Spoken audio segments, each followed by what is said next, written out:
غلط نتیجه. آقای دکتر سیادت در خدمت شما هستیم. آقای دکتر یک پرزنتیشن خیلی خوبی رو چندین جلسه قبل راجع به میکروبیوم انسان اینا توضیح دادن که خیلی استفاده کردن. بفرمایید. بسم الله الرحمن الرحیم. عرض سلام و ادب مجدد دارم خدمتتون. استفاده کردیم. من خیلی آقای دکتر دلم می‌خواست این اسلایدها و صحبت‌های آقای دکتر، این کامنت‌های میکروبیوم همونجا سوال و جواب میشد که فراموشش. مثلا حالا من از آخر شروع کنم بیام اول. این مقاله‌ای که استاد فرمودن در خصوص این اوتو انکودرهایی که الان فرمودیم و اشاره‌ای نشده به تشخیص‌های بالینی یا سی تی اسکن ام آر آی اینا، من خدمتتون عرض کنم ما واقعا توی مطالعات میکروبیوم با یک دریایی از نوکلئوتیدها و سکانس ها مواجهیم که هنوز اینا شناسایی نشدن، یعنی جزء هیچ خانواده رده اوردر و تاکسون هایی قرار نگرفتن و این انفجار اطلاعاتی و این خانش ها و این دیپ لرنینگی که آمده و اینها رو میخوانن، سکانس میکنند، ارائه میکند، نمیدونیم اسم این باکتری چیست. شاید اسمش هم بدانیم، یعنی جنسش رو بدونیم، گونه‌ش رو نمیدونیم، گونه‌ش رو بدونیم، استرینش رو نمیدونیم. و به دلیل این اختصاصیت شدیدی که استرین یعنی زیرگونه های یک باکتری، مثلا ما مثال عملی براتون بزنم، شما میرین داروخانه پروبیوتیک میخوایم بخریم، بهتون برمی داره پروبیوتیک مثلا لاکتوباسیلوس اسیدوفیلوس رو میده. خب الان دنیا فهمیده این لاکتوباسیلوس اسیدوفیلوس تو بدن من سبب افزایش وزن میشه، تو بدن ایشون سبب کاهش وزن میشه. یعنی انقدر اینها بر مبنای اون زیرگونه هاشون متفاوت است، یا در بدن یک فرد سبب التهاب اینفلاماتوری ریسپانس رو تقویت میکنن، در بدن یک فرد سبب مهار. یعنی اینا موتیشن ها و ژن هایی که در داخل یک باکتری در حد جنس، گونه و استرین هست. بنابراین الان اینا با هم متفاوت است و این مقاله داره آقای تو به همین اتفاقا من این خیلی چند بار خوندم که ببینم بالاخره در آخر این چی میخواد بگه، که فقط آمده و این الگوریتمی درست کرده که این سکانس ها رو یه سری دیتای مصنوعی داده و این داشته باکتریا رو در باکتریای جدیدی که الان یه خوردش اینجا خدمتتون عرض میکنم. و خب در خصوص میکروبیوم اگر ما بخوایم وارد بشیم، ببینید طبقه بندی های از قدیم داشتیم. اصلا باکتری کی مستقر میشد، از چه زمانی مستقر میشد، چه الگویی داشت، در افراد مختلف چه تفاوت‌هایی داشت. الان دیگه در زمان جنینی، یعنی جنین هم استریل نیست و حضور میکروارگانیسم‌ها از زمان تشکیل تخم اثبات شده و دیتکت شده. بنابراین از اون 9 ماه اول از زمان، حالا هنوز برای سر اون 3 ماه و 10 روز و 4 ماه دارن بحث میکنن تو مقالات که واقعا کی مستقر میشود، اما علی ای حال جنین استریل نیست و بعد به ورودش که به دنیا میآید، حالا قبلا هم میگفتیم راه تولد است، نمیدونم واژینال دلیوری است یا نمیدونم سزارین، اینا همه هست، اثرگذار است، ولی جنین استریل نیست و اینها سبب تغییراتی بر روی اون الگوی اولیه میشن که این اثبات شد.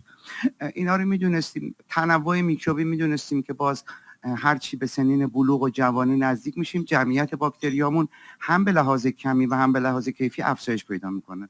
یعنی یک جوان بالغ عاقل جوانی است که بیش از 1000 گونه باکتریایی تو بدنش در دستگاه گوارشش مستقر باشد. اگر این به زیر 400 برسه دیگه باز یه مقداری ما اون حالت هلتی که NIH میگوید یه مقدار ما محدود میشویم و مورد سوال قرار میگیریم. باز هرچی به سنین کهولت ما میرویم، تنوع میکروبی هم به لحاظ کمی و هم به لحاظ کیفی کاهش پیدا میکند. و الان یکی از مطالعاتی که در ایجینگ دارن انجام میدهن، انتقال میکروبیوم افراد جوان به افراد مسن است که بتوانند این تغییرات میکروبیوم یا اون دایورسیتی به اصطلاح عام رو بتونن افزایش بدهند و مطالعاتی کنج. اما الان دیگه خیلی کار پیچیده تر شده، یعنی حتی اومدن بر مبنای تکامل سلول های مغزی الگوهای میکروبیوم رو در آوردن.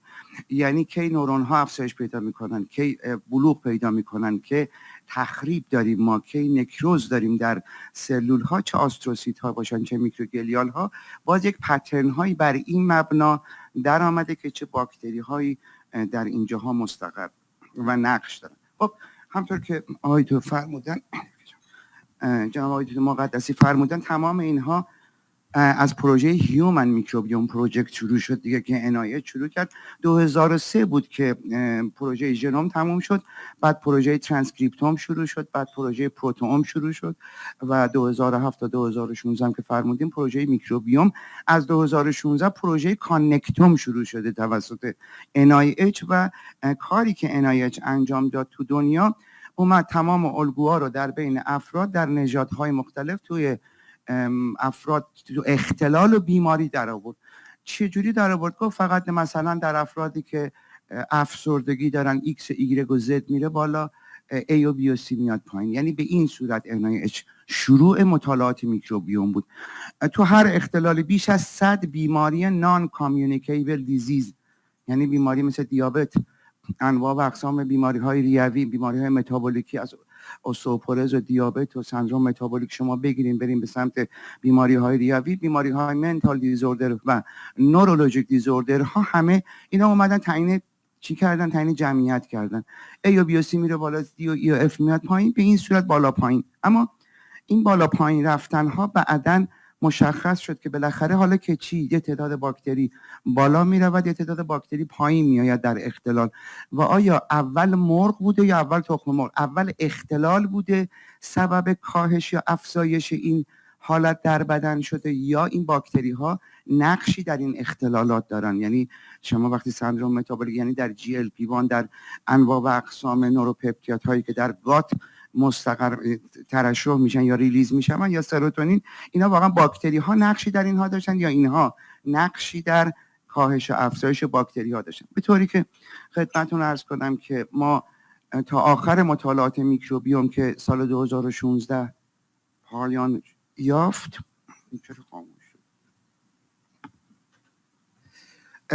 حدود 25 فایلوم، 2000 جنس، 5000 گونه باکتریایی در بدن شناسایی شده. هیچ منطقه استریلی در الان خدمتتونیم در بدن ما دیگه وجود نداره. درسته قابل کشت نیستن، یعنی اینها حدود 90% باکتری ها آن کالچریبلن، یعنی غیر قابل کشتن. بنابراین ما تا الان اینا رو با روش هایی مثل آزمایشگاه های میکروبیولوژی تشخیص نمیدادن. یه زمانی اگه ما میگفتیم میکروبیوم در خون، باکتری در خون، نعوذ بالله انگار که مثلا ما یه کفری گفته بودیم، میگفتن سپسیس هست نمیدونم و مکافاتی. الان الگوهای بلاد ماکروبایوتا داره در میآید. با چه روش هایی؟ با همین روش های متاجنوم آنالایزز هایی که دارد انجام میشه. اینا با NGS فرق دارد و متاسفانه ما اینا رو با هم یکی میگیریم. متاجنوم آنالایزز ها یه مقدار باز برمیگردد به همین دیتا هایی که وجود دارد و دیتا هایی که میسازیم. و خدمتتون عرض کنم الان تو برین هم دانشگاه کلرادو پارسال اعلام کرد که برین ماکروبایوم ما داریم. خیلی شروع کردن که اینا رزیدنت نیستن، اینا آرتیفکتن، اینا آلودگیان. اما اثبات کرد که اینها نه آلودگیان، نه اینها اشکال تکنیکی است و اینها رزیدنت ها باکتری هایی هستند که به صورت رزیدنتال در برین ما وجود داره. خب باز یکی دو تا تغییرات اساسی که انجام شد این بود که ما میگفتیم میکروبیوم با راه تولد، دایت، نمیدونم غذا، اینا همه تغییر میکنه. حالا اینا رو برای چی دارم خدمتتون میگم؟ برای اینکه همه اینها تو هوش مصنوعی باید لحاظ شود. یعنی وقتی ما میگوییم که دایت ما بر میکروبیوم ما اثرگذار است، موقعیت جغرافیایی، یعنی کسانی که در کوهستان زندگی میکنن با کسانی که در کف دریا میکروبیومشون با هم متفاوت است. بنابراین این اختلال نیست، این به هم خوردگی نیست، این دیسبیوزیس نیست. هوش مصنوعی چیکار داره الان میکنه؟ میخواد دیسبیوزهای واقعی رو تو بیمارا تشخیص بدهد. ممکن است برای منی که دایت هم رژیم گیاهی باشد یه باکتری مثل ایکولای یه باکتری نرمال باشد، اما برای فردی که گوشت خوار است اگر این درش دیده بشود اختلال است و مرتبط میشود مثلا به CRC. پس بنابراین ما یک بستری برای میکروبیوم باید پهن کنیم و تو این بستر الان 50% ژنتیک است. یعنی ما باکتری های ارثی داریم، یعنی باکتری های موروثی، باکتری هایی که به ارث میرسن. خیلی مطالعات جالب انجام شد. اولین مطالعاتش توی ASD بود، آتوس اسپکتروم دیزوردر ها بود که 72 ژن ASD مرتبط و کورولیشن با باکتری هایی که به نسل منتقل میشوند و موروثی هستن اثبات شد. تو چاقی موضوع کار شده اثبات شده، تو کنسرها تو کولرکتال اثبات شده. یعنی همونطور که میگن بالای 50 سال اگر تو سابقه خانوادگی ابتلا به کولرکتال کنسر به CRC را دارین باید کولونوسکوپی کنین. الان با اون موتیش با SNV ها و SMP هایی که سبب القاء این CRC میشوند، باکتریش هم داره به ارث میرسد. استرین X انتروپاتوژنیک مثلا ایکولای مثال دارم براتون. بنابراین 50% ارثی است، 50% تحت تاثیر عوامل دیگر است. برای همین این ارثی بودن رو داریم تاکید میکنیم. چرا؟ برای اینکه همون ذات بد نیکو نگردد آن که بنیانش بد است. اینجا یه مقدار داره خودش رو نشون میده. یعنی اگه ژن بد رو داشته باشیم، ژن چاقی رو داشته باشیم، ژن CRC رو داشته باشیم، باکتریش هم داره به ما به ارث میرسد و باکتریش هم داره به ما منتقل میشه. خب ببینین باز ما میگم 50% ارثی ژنتیک است. این اینتراکشن بین ژنوم یوکاریوت و پروکاریوت، آقای دکتر مقدسی عزیز فرمودن که 400 برابر، بله 22,000 ژن یوکاریوتی در مقابل 9 میلیون، نیچر داره میگه ژنوم پروکاریوتی یه ماه پیش آقای دکتر شد 20 میلیون. 20 میلیون ژن باکتریایی تو بدن ما مستقرن. اینا همینجوری کله پتری نپاچیدن ها بگن که مثلا همینجوری وجود دارن. اینا همه تقابل دارن، اینا همه دارن. ببینید الان قانون سنترال دوگما هم رفت زیر سوال. یعنی دی ان ای میدهد آر ان ای میدهد پروتئین، هم دیگه همچین چیزی ما نداریم. اپیژنتیک مودیفیکیشن هایی که باکتری هایی که در داخل بدن مستقر هستن مهار میکنن تبدیل دی ان ای به آر ان ای، یعنی ام آر ان ای رو مهار میکنن. حالا یا هیستون اسیتیلیشن دارن انجام میدن، خیلی هاشون دی ان ای متیلیشن دارن انجام میدن، میکرو آر ان ای هایی که دیگه 100 ساله دارن هی کار میکنن. اینا همه مهار میکنن، پس ژن وجود دارد، فنوتایپ وجود ندارد و بالعکس تغییرات بیان ژن ها. پس ما با یک مجموعه از دیتا ها مواجه هستیم.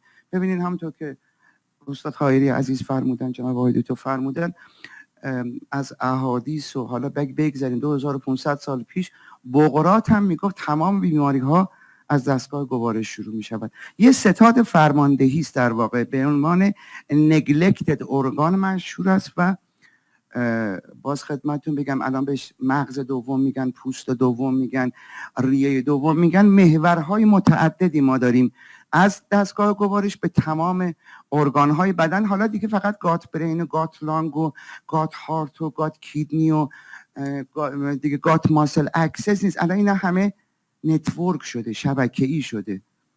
باز هوش مصنوعی الان باید کجا داره کمک میکند؟ خدمتتون عرض میکنم مطب‌های آینده مطب‌هایی نیست که متخصص گوارش سوا بشینه، متخصص پوست سوا بشینه، نورولوژی سوا بشینه، چون اینا همه به صورت نتورک با هم برهم کنش دارن. در دستگاه گوارش اختلال ایجاد میشود، MDD فرد عود میکند، ضایعات پوستریازیسش در پوست ظهور میکند. مریض میره دکتر، پوستشو نشونه، متخصص پوست میده، اصلا کاری به برینش ندارد. برینش رو میرود داروی سایکولوژیک یا مثلا SSRI میخورد، به رودهش کاری نداره. تو IBD ما انواع اقسام اختلالات منتال دیزوردر ها را داریم، انواع و اقسام اختلالات پوستی را داریم، انواع و اقسام اختلالات قلبی. شما افراد همین افزایش ابتلا بیماری های قلبی در دیابت تو خود کرونا ما اینو دیدیم. چرا افرادی که کرونا داشتن، دیابت داشتن، کرونا توشون مورتالیتی و موربیدیتیشون بیشتر بود. پس این نتورک است. الان وقتی میگیم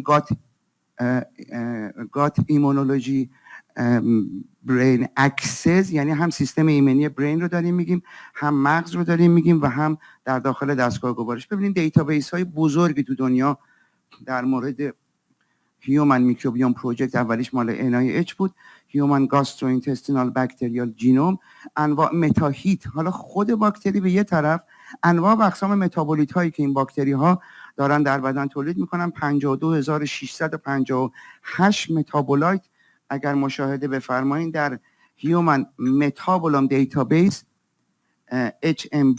HMDB و پان ماکروبیوم کمیته مال دیتابیس مال ایالات متحده مال NIH هست که این علاوه بر خود باکتری ها، جمعیت ها، تاکسون ها و جنس ها و گونه ها، متابولیت ها و پروتئوم باکتریایی که تشابه دارد با پروتئوم سلول های بدن، با ارگان. الان ارگان اینتراکشن وسطش باز متابولیت باکتریایی و اون باکتریال ارگان اینتراکشن مطرحه. این دیتابیس ها رو من گذاشتم که از این دیتابیس ها استفاده می شود برای چی؟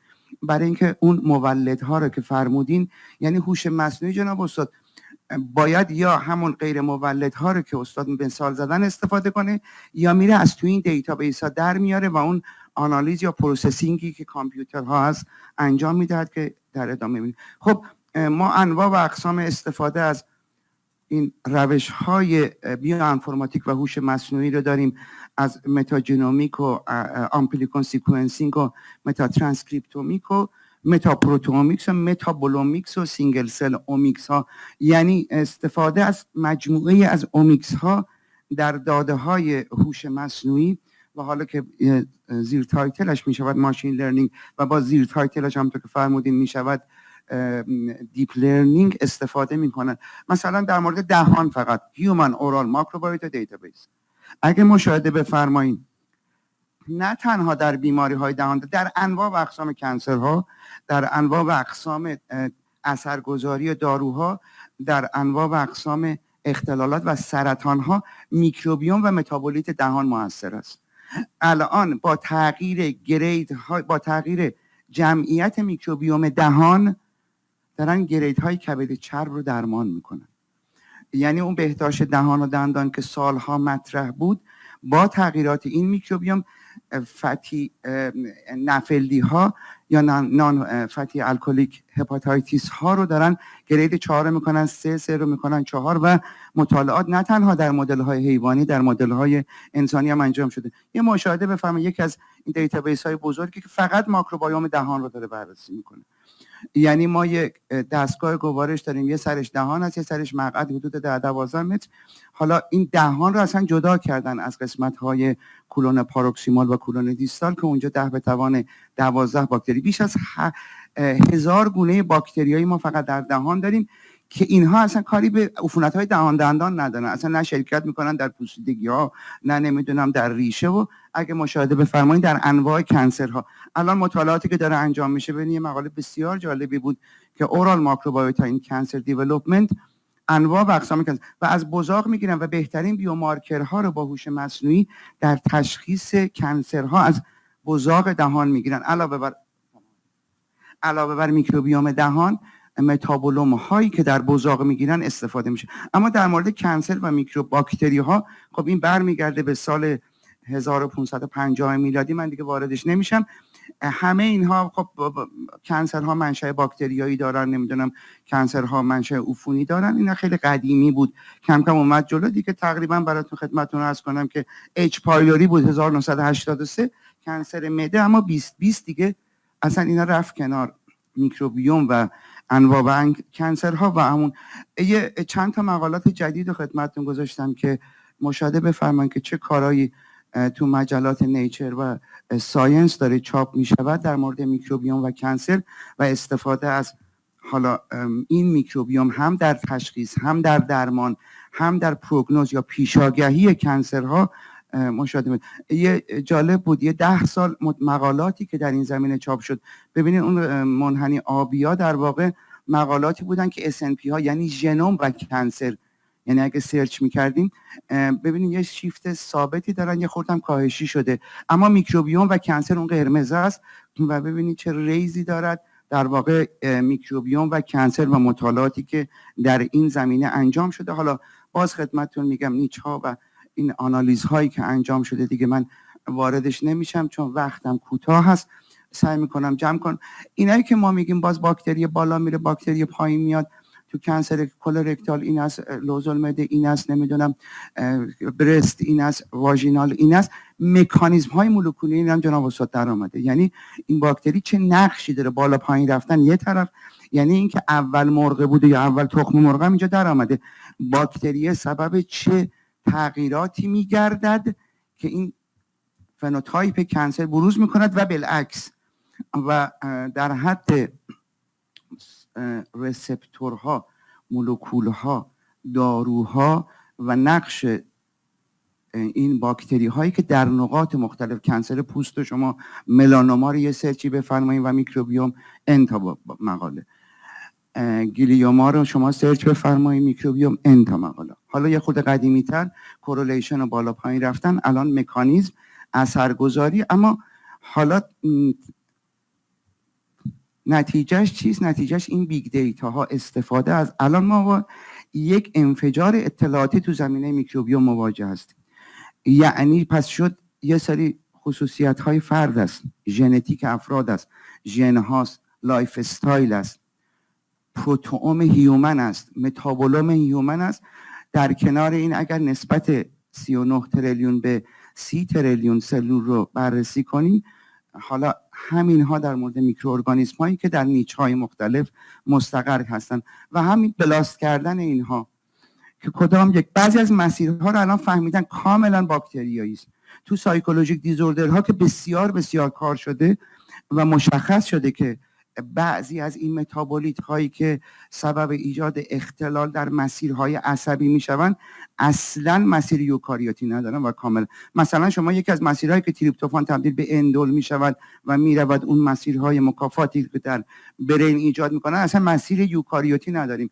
از کجا در اومده؟ آنالیز هایی که بر روی پتوی های بیماری انجام شده مشخص شده. بعضی پتوی ها هم با پروکاریوتی هم یوکاریوتی، حالا بستگی دارد که به کدام سمت برود، درصد بر مبنای اون چیدمان و اون جمعیت فرق میکنن و بعضی از باکتری ها هم مشخص شده.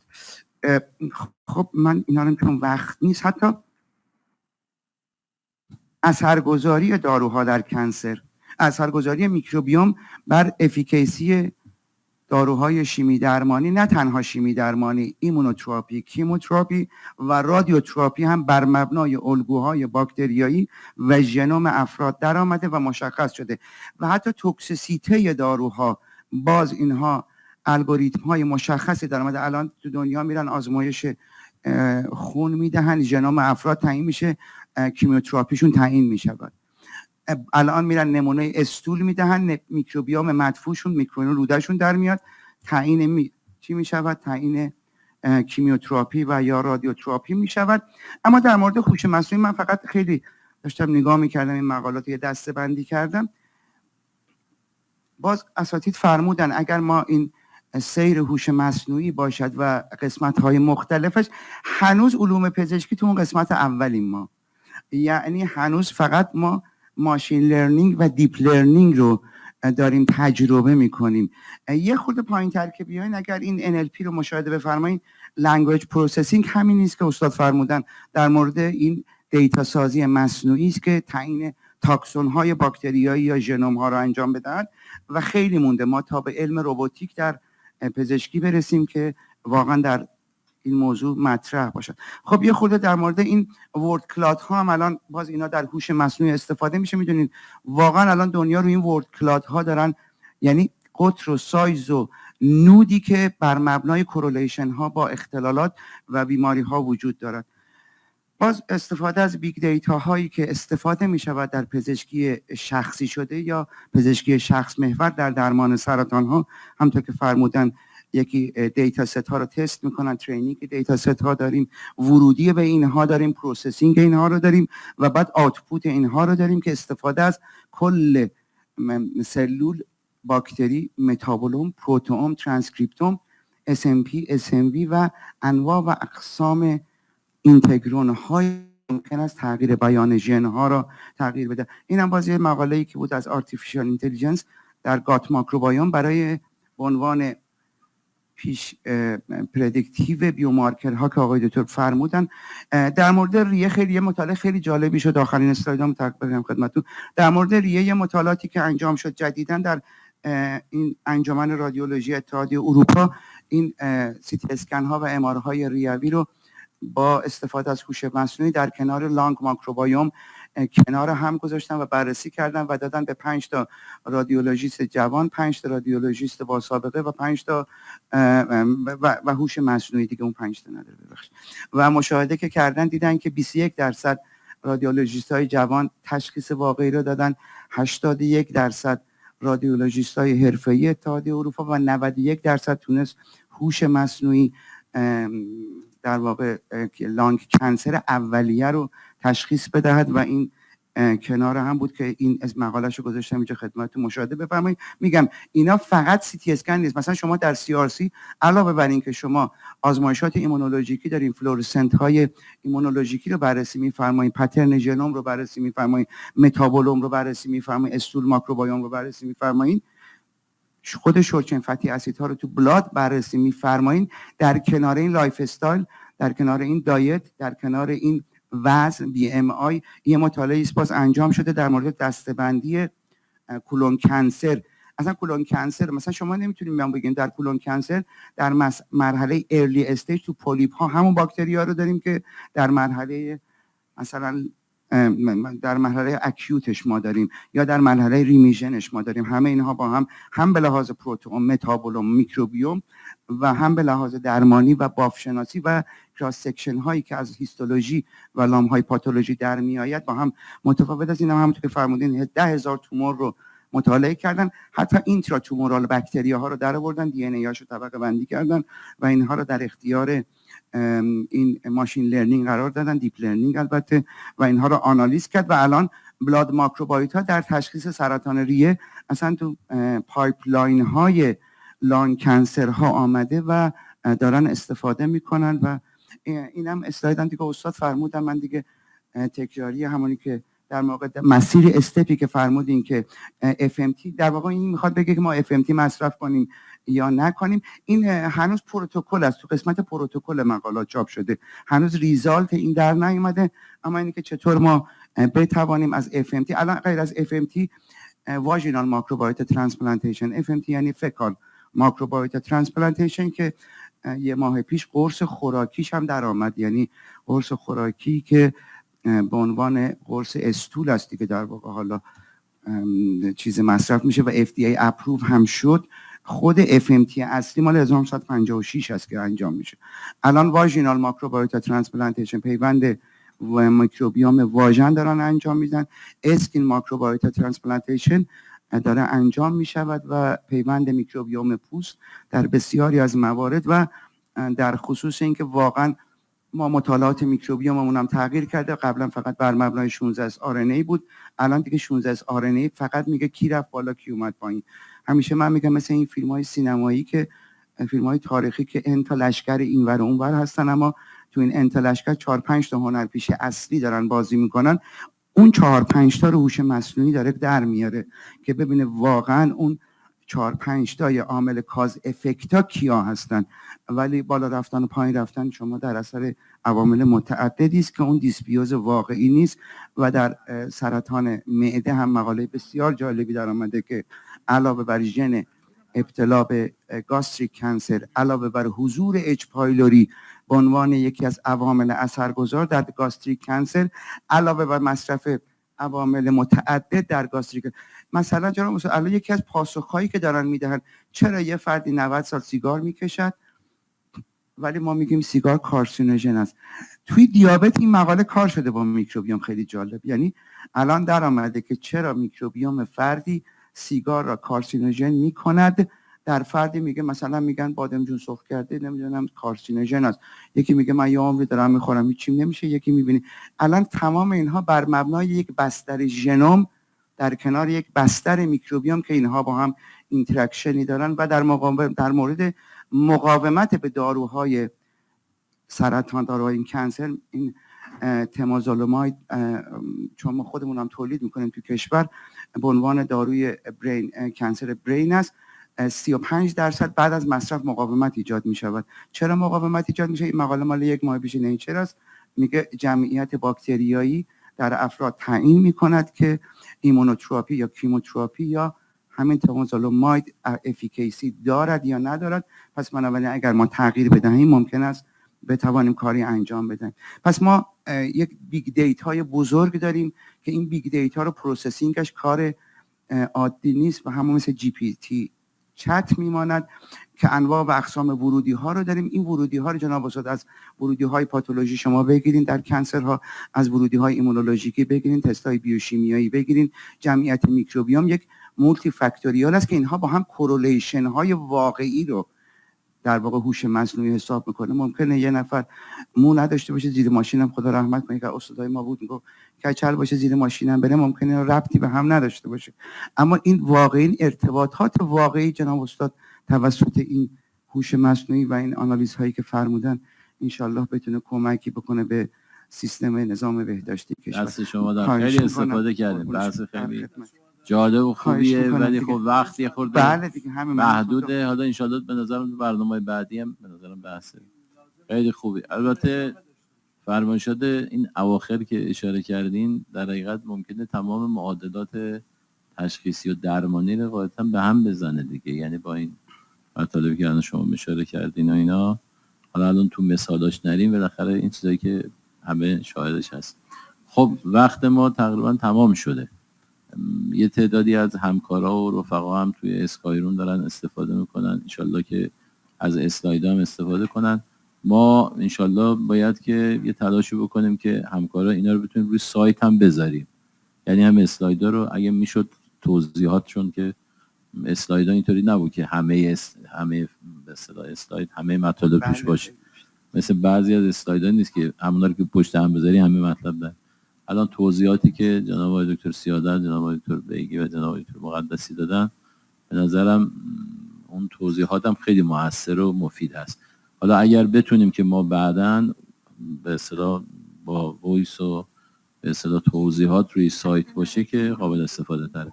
وقتمون گذشته، ولی هم جناب آقای دکتر حائری هم جناب آقای دکتر بیرش یه سوال می‌خواستن وسط‌های سوالاتو بکنن، این یکی دو تا سوال مطرح کنیم و بعد جلسه رو تمام کنیم، جلسه بعدی رو شروع. آقای دکتر حائری بفرمایید. آقای دکتر حائری البته اون وسطش یکی دو تا کامنت دادن، ولی بفرمایید اون میکروفون هم. بسم الله الرحمن الرحیم. اولا خیلی ممنون، متشکر و امیدوارم که آقای دکتر سیادتی وقت بیشتری داشته باشن در آینده، بیشتر مزاحمشون بشیم، چون این موارد خیلی خیلی تفصیلات بیشتری داره و تفسیرات بیشتری هم داره. اول من میخواستم اشاره به اون simple neuron scheme. ببینید ما نمیدونم حالا چند تریلیون سلول مغزی داریم، معلوم نیست. برای اینکه تعریف سلول مغزی اینه که یه سلوله، ولی تو مغز اینجوری نیست. هر جانکشنی بین دندریت، اکسون، اکسون، اکسون، دندریت، هر کدوم سیناپسی تشکیل میشه. هر سیناپس خودش یک نورونه، ولی در حد خودش، ولی فانکشنال نورونه، برای اینکه همه کارهایی که نورون میکنه این سیناپس ها میکنن. اگه تعداد سلول ها مثلا 30 تریلیون باشه، شما حساب کنین کل این کانکشن ها به چند تریلیون میرسه، کسی نمیدونه. این که سیمپل اسکیم بتونه مطلب چیه؟ ارتباط بین این نورون ها، جناب دکتر سیادتی، ارتباط بین این نورون ها آنیه. There is no time interval. یعنی وقتی که یه حرکتی از یه نورون شروع میشه میخواد به نورون بعدی بره، از دندریت و اکسون و اینا همه یک نتورک چند تریلیونی، همش همون زمان. There is no time interval. کدوم دستگاه میتونه اینه؟ من یه خورده بر من پازله که چه دیتایی for what how چطوری. این مسئله واقعا اولت سبحان الله احسن الخالقین. مطلب دوم اینه که فرمودید، این خیلی مختصر میپرسم، enough دیتا داشتیم ماشین کار، enough چقدر عمقش؟ دیپ لرنینگ چقدر عمقش؟ ببخشید گفتن اقیانوس هند عمیق‌ترینه، رسیدن به نمیدونم چند کیلومتر، بعد حالا میگن اصلا ما دستگاهی نداریم که چند صد کیلومتر عمیق‌تر رو معلومم نیست هست یا نیست، ولی میدونن که با اکو تونستن برن به بیش از 100 کیلومتر. آخه 100 کیلومتر شوخی نیست، از اینجا تا اصفهان عمق دریا مثلا دارم میگم. بنابراین اینکه دیپ لرنینگ how deep, who decides what is deep؟ کی تعیین میکنه دیپ چیه؟ where is the enough؟ سقفش کجاست؟ خود هوش مصنوعی ما داریم برای تصمیم میگیریم، اون برای کی تصمیم میگیره؟ تا کجا باید بره؟ ببخشید این 2 تا سواله که آقای دکتر گفتم من سوال مختصر میکنم، ولی سوال مختصر میگفت که اسلام رو توضیح بده، 3 کلمه، حالا توضیح بده. حالا الان این دکتر به نظر میاد چند ساعته اینا تو آقای دکتر بیرشک هم یه سوال مختصری مطرح کنن تا ببینیم که دکتر شما به چیز خیلی خوش آمدین، خیلی خوش احسن.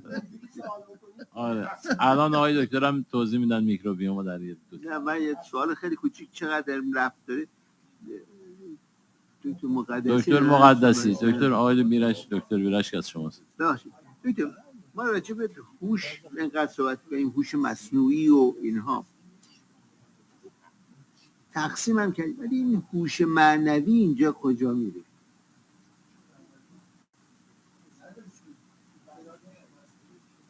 همین خواستم همین خیلی مهمه در هوش. حالا اگه از جنبه‌های اخلاقی هوش مصنوعی و کاربردهاشو بررسی کنن که دارن میکنن، ممکنه اون وقت بعد یک حوزه ایجاد بشه، یه حوزه اخلاقی در هوش مصنوعی که مثلا یک جنبه‌ای به هوش این جواب این سوال نیست. اون میشه قوانین و مقررات و آیین‌نامه‌ها و این جواب این سوال نیست. آقای دکتر این جواب این سوال نیست. ببینید من چون وقت نیست نمیخوام. من خواستم یه سوال کنم که شما وقتی که هوش مصنوعی من با آقای دکتر داریم صحبت کنیم، حالا از دور چشمامون یه خود ضعیفتر شده، یک ارتباط روحی بین ما هست غیر از اون مسائل مادیش، درست شد؟ حالا هوش مصنوعی در مقابل مسائل مایکروبی چیزایی که مادی وجود داره، این امواجه که بین من و دکتر در رد بدن میشه پر از عاطفه و معنویات، اینا این هوش معنویه. جواب این سوال این نیست آقای دکتر. هوش معنوی رو که میخواد تعیین کنه. حالا اینو بزنیم اخلاقیات پرکتیس مثل آره قوانین مقررات آیین‌نامه اون یه چیز دیگه است. اون چیز دیگه است. به نظرم حالا آقای دکتر سوالشون سوال خیلی فنیه چون استاد روانشناسی هست.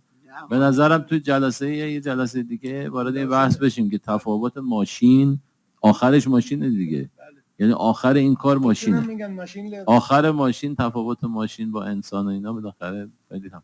آقای دکتر سیادت بفرمایید. خدمت میگم جواب آقای دکتر در مورد میکروبیوم این مطالعات انجام شده، یعنی همطور که آقای دکتر فرمودن در مورد خودشناسی و میکروبیوم، در مورد فلسفه و میکروبیوم، در مورد پرسونالیتی و میکروبیوم، در مورد این ذهنیت افراد و میکروبیوم، حتی در مورد همسرانی که سالها با هم میمونن و اینا هم فکر میشون چطور هم اخلاق میشون و هم فکر میشون، اینا انجام شده. خب اینا میشه منبع تغذیه ماشین لرنینگ، یعنی در نهایت دیتایی است که ما باید به ماشین لرنینگ بدهیم تا اون محاسبه کنه.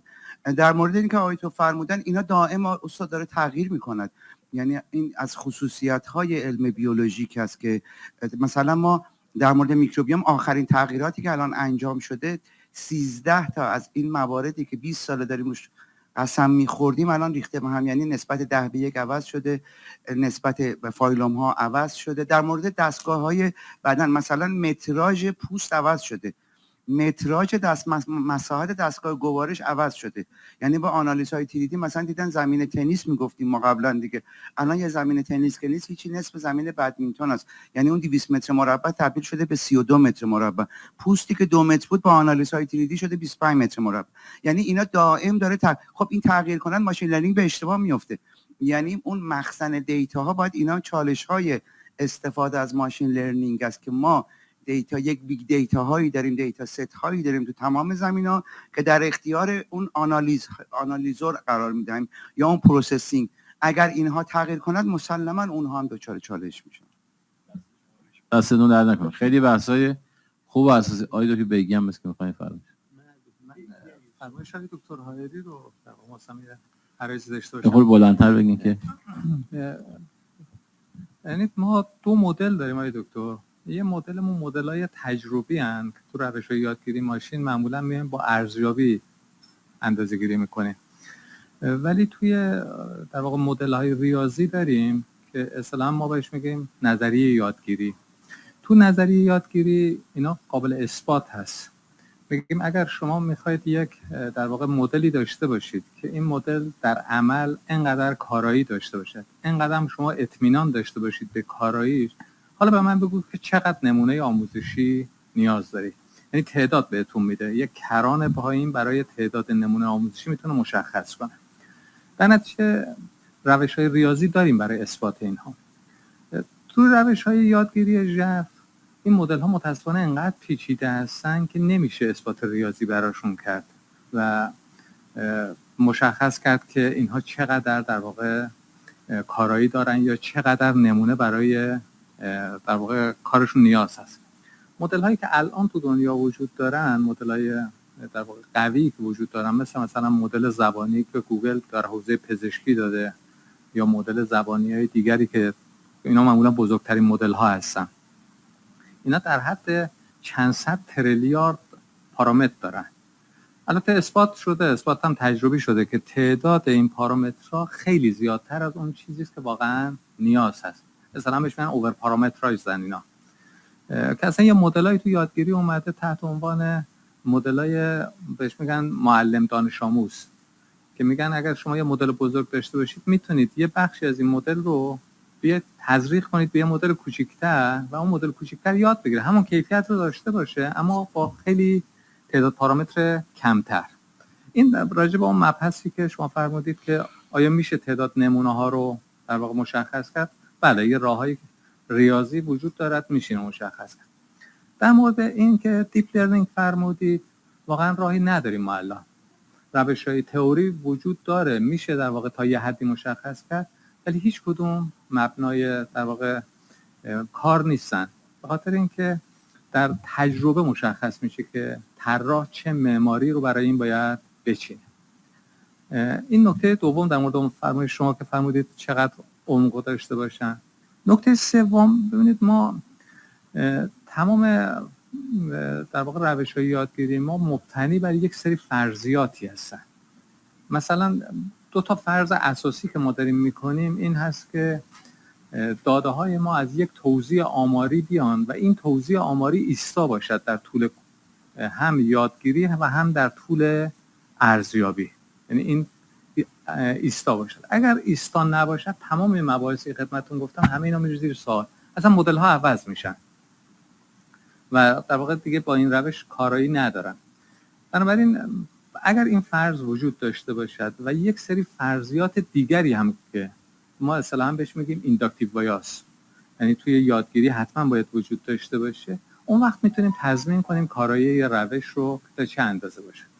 این که شما میفرمایید بله من توی نگاه هم یه سری در واقع اطلاعاتی خارج از اون گفتار من داره جابجا میشه، فرمایشتون کاملا درسته و اگر اینها رو ماشین داشته باشه خب میتونه ازش استفاده کنه، اگر نداشته باشه طبیعتاً خب نمیتونه استفاده کنه.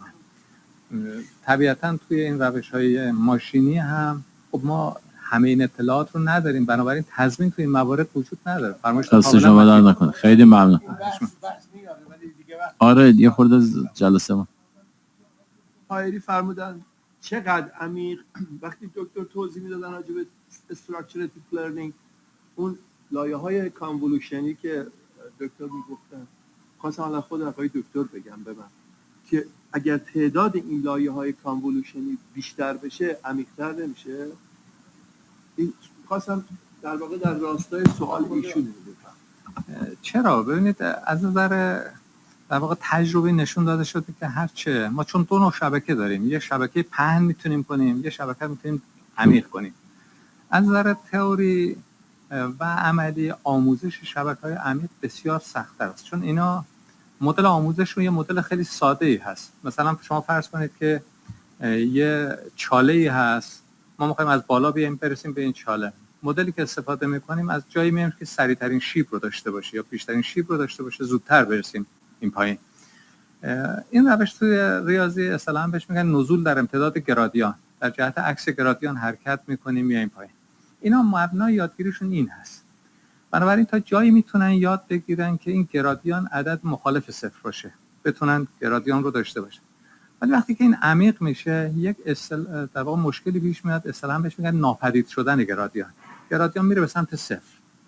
وقتی گرادیان میره به سمت صفر عملاً یادگیری متوقف میشه. به همین خاطر عمیق نمیتونن کنن. یه پدیده دومی هم ممکنه پیش بیاد، اصطلاحاً بهش میگن انفجار گرادیان که شبکه رو میبره به حالت ناپایدار. به این 2 دلیل نمیذارن، یعنی از نظر عملی امکان پذیر نیست که شبکه خیلی ممنون. آقای دکتر عزیزی سوال بگین. نزدیک 30 نفر هم از همکارا توی اسکای روم دارن استفاده میکنن.